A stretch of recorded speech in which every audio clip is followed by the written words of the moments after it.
విష్ణుస్వరూపం కానిది లోకంలో ఏదీ లేదు. అంతర్బహిశ్చ తత్సర్వం వ్యాప్య నారాయణ స్థిత. అందుకే ఆ విష్ణువుని నిర్జించాలని కోరిక. విష్ణువు ధర్మపక్షపాతి.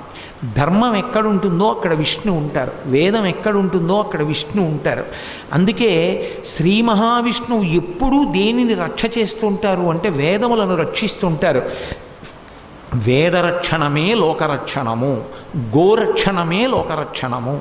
ఈ విషయం బాగా స్థిరంగా ఉంచుకోవాలి. అందుకే మత్స్యావతారంలో ఆయన వేదములను రక్షించడానికి కారణమేమి అంటే వేదము ప్రమాణముగా మిగిలితే లోకము మిగులుతుంది.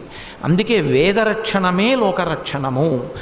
ఆ రక్షణ ఎప్పుడూ చేసేటటువంటి విష్ణు భగవానుడి మీద వ్యతిరేకత పెంచుకోవడం అంటే ధర్మం పట్ల వ్యతిరేకత పెంచుకోవడం, వేదం పట్ల వ్యతిరేకత పెంచుకోవడం. ఆ వ్యతిరేకత పెంచుకున్న వాడికి ఆయుష్ క్షీణిస్తుంది తప్ప